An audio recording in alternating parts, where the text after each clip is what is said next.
जैसा कि आप लोग सभी को पता है कि हम लोगों का प्रॉस्पेरिटी सीजन चल रहा है, प्रॉस्पेरिटी सीरीज चल रही है। और जो लास्ट वीक थी उसमें हम लोगों ने प्रॉस्पेरिटी ऑन फिजिकल लेवल क्या होता है इस चीज को समझा, और इसके सारे जो वीडियोस थे हमने यूट्यूब में डाले। जिन लोगों ने प्रॉस्पेरिटी का जो एक्चुअल मीनिंग है, जो उसको फिजिकल लेवल में प्रॉस्पेरिटी क्या होती है, जिन्हें नहीं समझा है या उसको वापस से समझना चाहते हैं या आप लोगों को समझाना चाहते हैं तो उस वीडियो को शेयर करें जो हमारे यूट्यूब चैनल में है। आज इस वीक जो हम लोग प्रॉस्पेरिटी और emotional level, prosperity emotional level में प्रॉस्पेरिटी किसको बोलते हैं, उसका आज ये 5th डे है। अर्थात हम लोग ने प्रॉस्पेरिटी पर पूरे 10 दिन डिस्कस किया, आज उसका लास्ट दिन है और मेरे ख्याल से आज बहुत ही इम्पोर्टेंट डे है। और आज जो हम लोग समझेंगे वो हमारे जीवन में बहुत अद्भुतपूर्व परिवर्तन ला सकता है, लेकिन ये तभी संभव होगा जब आप मेरे बोले गए शब्दों को ध्यान से सुने और उसके अंदर के मतलब को बहुत गहराई से ले अपने अंदर ले। सबसे पहले इम्पोर्टेंट 2 चीज हमको समझनी है कि प्रॉस्पेरिटी, जिसको इंग्लिश में प्रॉस्पेरिटी, हिंदी में इसको संपत्ति बोलते हैं या उसको धन बोलते हैं, ये धन का एक्चुअल मीनिंग क्या है। तो इसको हमको समझना है कि धन सिर्फ एक धन नहीं होता, उस धन के पीछे धन की बहुत सारी लेयर्स होती है, उसकी बहुत सारी परतें होती है। और अगर हमको ये जिंदगी में जो धन हम यूज करते हैं, जिससे हम अपनी भौतिक सुविधाओं को पूरा करते हैं और उसे अपना बहुत उसको महत्व देते हैं, तो याद रखिएगा कि उस धन को पाने के लिए हमें एक और दूसरे धन का अपने जीवन में लाने का प्रयत्न करना पड़ता है। उसी धन को हम भावनात्मक धन बोल रहे हैं। ये भावनात्मक धन अगर हमारे अंदर, इमोशनल सुख, इमोशनल संपत्ति अगर हमारे अंदर आती है और हमारे अंदर उसका भंडार भर जाता है, तो वो फिजिकल जो पैसा है वो भी हमारे पास आएगा। एक्चुअली हर पैसा एक दूसरे से कनेक्टेड है। तो जो इमोशनल संपत्ति को समझ रहे हैं, अगर उन्होंने फिजिकल संपत्ति को नहीं समझा है तो उनको समझने में थोड़ी सी असुविधा होगी। इसीलिए मैं बार बार रिक्वेस्ट करती हूँ कि पहले फिजिकल प्रॉस्पेरिटी क्या थी जो हमने पिछले हफ्ता समझा, उसको ध्यान से अगर समझे हैं तो बहुत अच्छा है, नहीं समझे तो दोबारा उसको रिपीट करिए और बार बार उसको सुनिए। तो आज इमोशनल संपत्ति ये 5वां दिन है, उसके अंदर जो मैं शुरुआत करने जा रही हूँ उसको समझना है कि हम सभी अपने अपने घरों में रहते हैं, राइट। हमें ईश्वर ने अपना अपना सबको घर दिए, बट कभी ध्यान से चीज को समझिएगा, हम किसके घर में रहते हैं। अगर हम उसको अपना घर बोल रहे हैं तो ये घर किस घर के अंदर है। तो अगर हम और बड़े रूप में जाएं तो हम एक बहुत बड़ा घर है जो धरती माता का घर है, हम एक्चुअल में उनके घर में रह रहे हैं।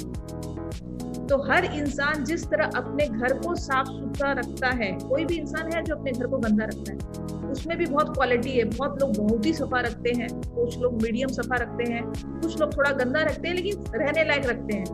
उसी तरह जो धरती माता है वो, उसका भी अपना घर है, वो भी तो चाहती है कि मेरा जो घर है तुम्हें रहने के लिए दिया है तो तुम उसको बिल्कुल साफ सुथरा रखो। अब ये साफ सुथरा की जो परिभाषा है बहुत लेवल पर है। एक होता है कि जो फिजिकल लेवल पर हम उसको साफ रख सकते हैं, दूसरा है जो हमारी अंडरस्टैंडिंग है, जो मुझे समझ में आई, मैं गलत भी हो सकती हूँ, बट जहाँ तक परसेप्शन ये है कि हम इमोशनल लेवल पर भी धरती माता को गंदा रखते हैं। या हम जैसे बोलते हैं ना कि आपके घर में, हमारा कभी कभी किसी के घर में जाते हैं तो हमको घुसने का मन नहीं करता। जो लोग बहुत ज्यादा सेंसिटिव है उनको समझ में आता है कि आप कभी किसी के घर में जाते हैं तो आपको लगेगा ना यहाँ से कब निकले, पता नहीं मेरे को अच्छा यहाँ फील नहीं हो रहा है, कहीं आपको वहाँ का वाइब्रेशन अच्छा फील नहीं होता है। या फिर आप अगर वहाँ से निकलते हैं तो आपको बहुत एंगर आने लग जाता है, आपको चिड़चिड़ापन आने लग जाता है, थोड़ा सा गुस्सा आने लग जाता है, तो आपको लगता है कि कब मैं अपने घर जाऊं। या तो कहीं ना कहीं वो जगह जहाँ से आपको जाकर अच्छा नहीं लग रहा है, वहाँ की जो फ्रिक्वेंसी है, वहाँ की जो एनर्जी है आपको अच्छी नहीं लगती। उसी तरह बहुत बार ऐसा होता है कि हम कहीं ऐसी जगह जाते हैं जहाँ आपको जाकर बहुत अच्छा लगता है, या बहुत कोई इंसान ऐसा होता है जिससे मिलकर आपको बहुत अच्छा लगता है और आप उसको नहीं भी जानते, लेकिन आपका मन करता है कि हमारे पास से कभी जाए ही नहीं, हम इसी के पास रहे। भले ही आप उससे बात नहीं कर रहे हो, बट आपको उसका साथ अच्छा लगता है, क्योंकि वहां से जो वाइब्रेशन आ रही है वो वाइब्रेशन आपको बहुत अच्छी लग रही है। ना तो आप खा रहे हो, ना आप कुछ पी रहे हो, फिर भी आपको क्यों ऐसा आप अंदर से महसूस कर रहे हो।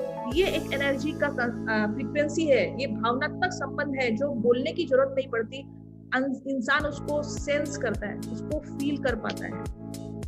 तो ये जो भावनात्मक ऊर्जा की बात कर रही है, जैसे इसके पहले मैंने कहा कि आप लोग कहीं ऐसा भी जगह जहां आप जाते हो या किसी इंसान से मिलते हो तो उनको अच्छा नहीं लगता, वो तो ये वस्तु के साथ साथ इंसान के साथ भी होता है कि उसका साथ आपको अच्छा नहीं लग रहा, आपको वहां से एनर्जी फील नहीं अच्छी हो रही, वाइब्रेशन अच्छा फील नहीं होता। तो धरती माता भी उसी वाइब्रेशन में रहना पसंद करती है जो वाइब्रेशन उसको जो उसके हेल्थ के लिए अच्छा है। तो आपको आपके घर में अगर बहुत अच्छा लग रहा है, इसका मतलब हमको अपने घर में बहुत पॉजिटिव वाइब्रेशन अच्छा फील हो रहा है, सब अच्छा सोच रहे हैं, सब सकारात्मक सोच रहे हैं, इसलिए हमको अपने घर में अच्छा लग रहा है। या खुद के अपने घर में भी अगर हमको अच्छा नहीं लग रहा है, इसका मतलब हमारे घर में बहुत वाइब्रेशन जो है वो हमारे मन लायक नहीं हो रहा है, बहुत कोई कुछ समझने की फील है, कोई ऐसी कुछ चीज है जो दिखाई नहीं दे रही बट हम उसको महसूस कर रहे हैं। होता है कि नहीं होता? हमको कोई चीज दिख नहीं रही है बट आप उसको महसूस कर रहे हो, बट मतलब कि वो इनविजिबल है पर भी हमको वो इफेक्ट डाल रही है। तो आज धरती माता जिसके घर में हम रह रहे हैं, हमारा घर उनके घर के अंदर है, तो धरती माता भी उसी वाइब्रेशन को पसंद करेगी जो उसको साफ रखे, अर्थात फिजिकल के साथ साथ इमोशनल लेवल पर भी जो उनको साफ सुथरा रखे। हम उनको निर्जीव क्यों समझे? सबसे पहली बात ये समझनी कि हम उनको निर्जीव क्यों समझेंगे? इसलिए निर्जीव समझे कि वो कुछ बोलती नहीं है, या वो बहुत ज्यादा हमें प्रेम करती है, क्या हम इसलिए उनको निर्जीव समझे? या फिर हम उनको इसलिए निर्जीव समझे कि वो हमारे द्वारा अगर कुछ भी कष्ट दिया जा रहा है वो पर हमको कोई जवाब नहीं दे रही है, क्या हम इसलिए उनको निर्जीव समझे? वो अपना काम निरंतर करी जा रही है, हम अगर आप सोच सकते हैं कि अगर वो हमें भोजन देना बंद कर दे तो हम क्या खाएंगे? अगर वो हमें ऑक्सीजन देना बंद कर दे तो हम कैसे जिएंगे? अगर वो हमें पानी देना बंद कर दे तो हम देखिए आप लोग कहाँ सूखा पड़ता है तो उनकी क्या हालत होती है, या कहीं पर अकाल आ जाता है तो वहां पर कैसे मुसीबत आ जाती है। तो हम ये सोचना है कि वो हमें निरंतर जब से हम पैदा हुए हैं, ये हम जब से सृष्टि हुई है तब से वो हमें भोजन दी जा रही है, हमें पानी दी जा रही है, और हम उनको क्यों निर्जीव समझेंगे? तो ये चीज हमको ये अपने माइंड को ही समझाना है कि हमें अगर हमको अपना जीवन जीना है तो ये साक्षात दिखाई दे रही है कि हमको अपना जीवन उनके हिसाब से जीना है, जो कुछ एक्सपेक्टेशन नहीं कर रही है और हमें निरंतर दी जा रही है। तो एज अ ह्यूमन बीइंग जो हम उनके घर में रह रहे हैं, हमारा क्या रिस्पॉन्सिबिलिटी बन रहा है कि हम उनको क्या दे सकते हैं? तो हम उनको ब्लेस हम उनको हील कर सकते हैं। कैसे हील कर सकते हैं?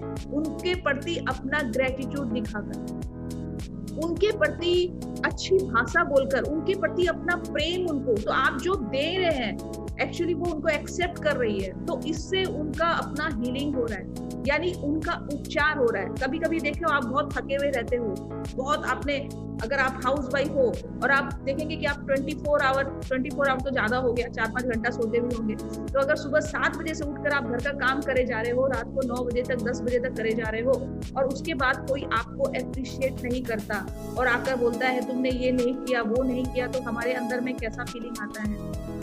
आपको अच्छा लगता है? नहीं लगेगा, आपकी आंख से आंसू बहने लगेंगे।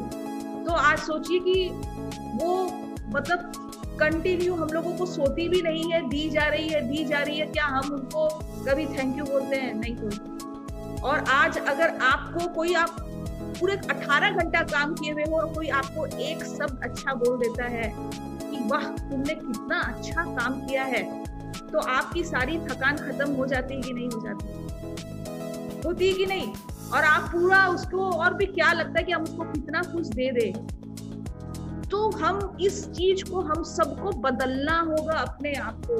अगर आप अपने जीवन में पैसा चाहते हैं, आप अपने जीवन में संपत्ति चाहते हैं, चाहे वो संपत्ति किसी भी लेवल पर हो, तो ये आप जिसको अभी मेरे पास है नहीं रुपये दिखाती, वो रुपए या उसको आप उसको जिससे हमारी सुविधाएं पूरी होती है, अगर आप उससे संपत्ति समझते हो तो वो संपत्ति की भी कमी कभी नहीं होगी। अगर हम असली संपत्ति समझ जाएं कि जिसके घर में हम आश्रय ले रखे हैं उसको हम किस तरह से उसको हम अप्रिशिएट करें, उसको हम कितना ग्रेटिट्यूड दें। ये तो हुई उस एक अभिव्यक्ति, एक प्रेम देने की बात।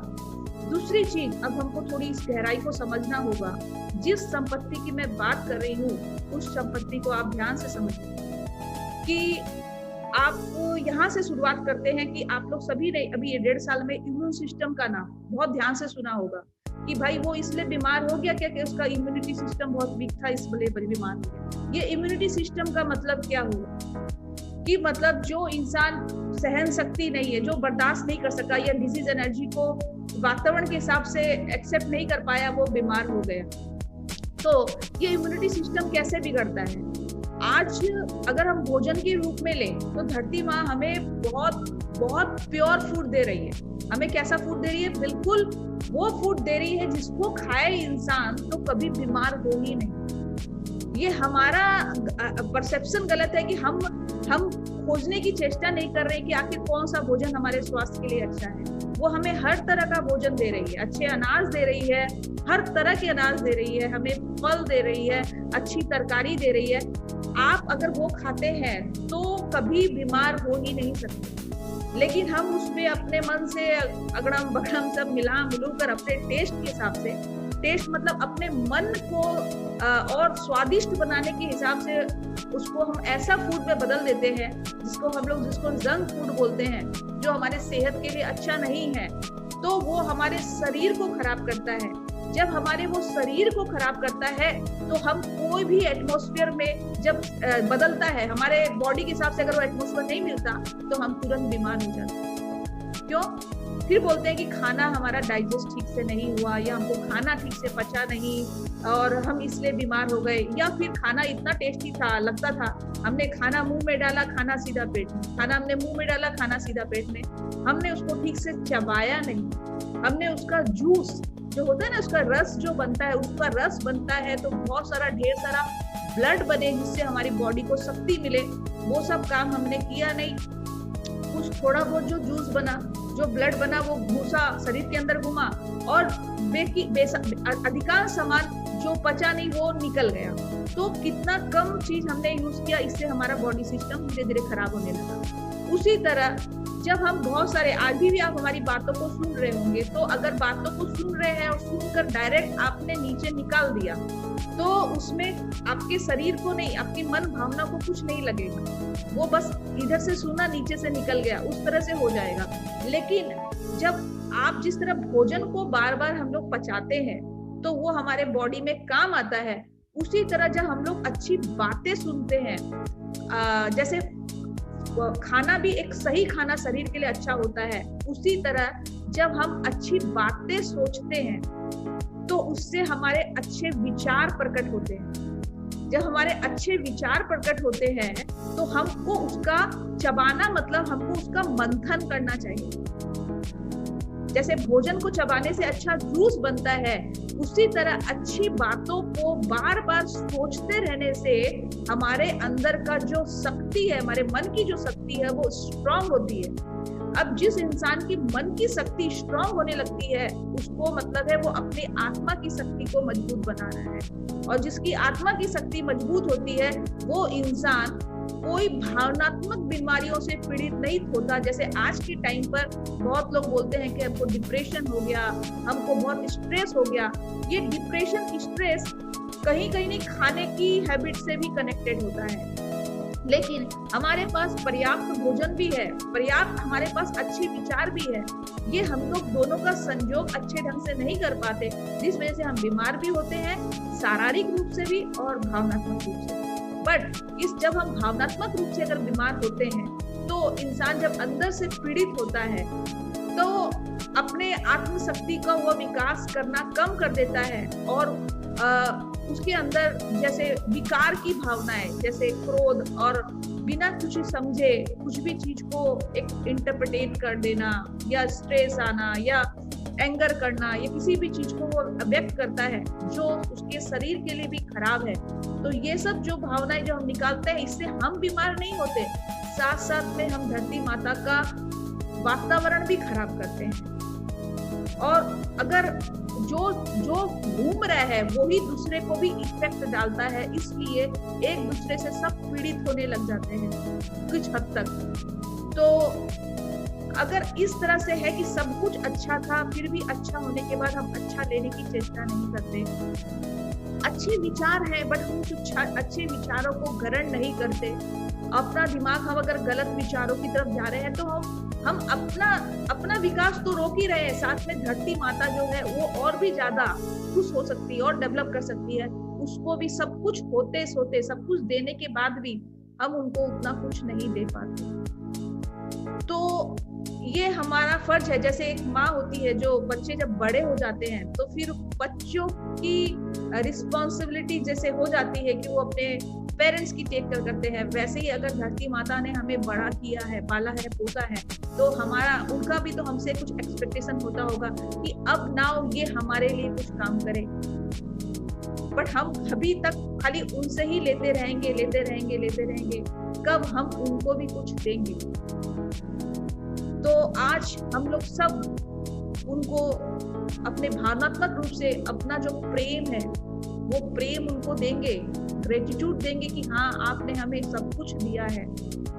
बशर्ते कि हमसे कभी अनजाने में थोड़ी बहुत गलतियां हो गई जिसकी वजह से हम लोग ब्लेम करते हैं, सब कुछ होते होते भी हम ही बोलते हैं कि हमको तो कुछ नहीं मिला, या जबकि होते सब कुछ है फिर भी हमको हमारे पास होते हुए भी बोलते हैं कि हमारे पास कुछ भी नहीं। एक आज के टाइम पर अगर मैं सच बताऊं कि इतना सब कुछ है ना कि कोई इंसान भूखा नहीं रहे, इतना सब कुछ है कि कोई भूखा नहीं सोए। वो हमारे खुद की चेष्टा में, हमारे खुद के प्रयास में कमी है, जिसकी वजह से इंसान अगर भूखा रहता है या उसको कुछ नहीं मिलता। सिर्फ प्रयास करना जो हमारा ये धर्म है, ये हमें करना चाहिए। तो आज फिर हम लोग धरती माता से क्षमा प्रार्थना करेंगे, क्षमा प्रार्थना उनसे मांगेंगे कि जो गलतियां हमसे हुई, आपने हमें सब कुछ दिया और अगर हमने उसको सही ढंग से अगर ग्रहण करें तो हमारे पास सब कुछ हो सकता है। और जो सबसे बड़ी संपत्ति है वो हमारे मन की संपत्ति है, और इस मन की संपत्ति और इस हमारे मन की जो शांति है, इस शांति का संपर्क कहीं ना कहीं हमारे भोजन से और हमारे विचारों से है। तो हम वही भोजन ग्रहण करेंगे जो हमारे शरीर के लिए उचित है, हम उसी विचारों को ग्रहण करेंगे जो हमारे मन और आत्मा के शुद्धिकरण के, पवित्रता के लिए जरूरी है। तो अपने हाथों को प्रणाम करें, अपने सामने धरती माता का छोटा सा स्मॉल बुक अपने सामने, उसको विजुलाइज करिए, मेरे साथ साथ बोलिए, हे धरती माता प्रणाम, नमस्ते। आपकी अंदरूनी दिव्यता को मैं नमन करती हूँ, अर्थात आपके अंदर जो दिव्य देवता है मैं उन्हें प्रणाम करती हूँ।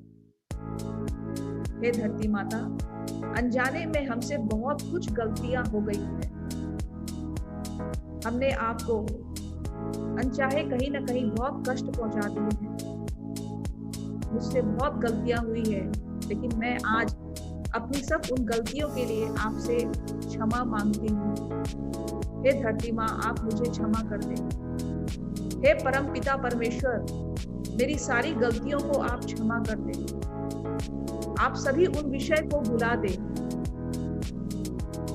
और मेरे नकारात्मक कर्मों को अप्रभावी करें। हे धरती माँ, मुझे शांति दे, मुझे शांति दे, मुझे शांति रूपी संपत्ति दे। ओम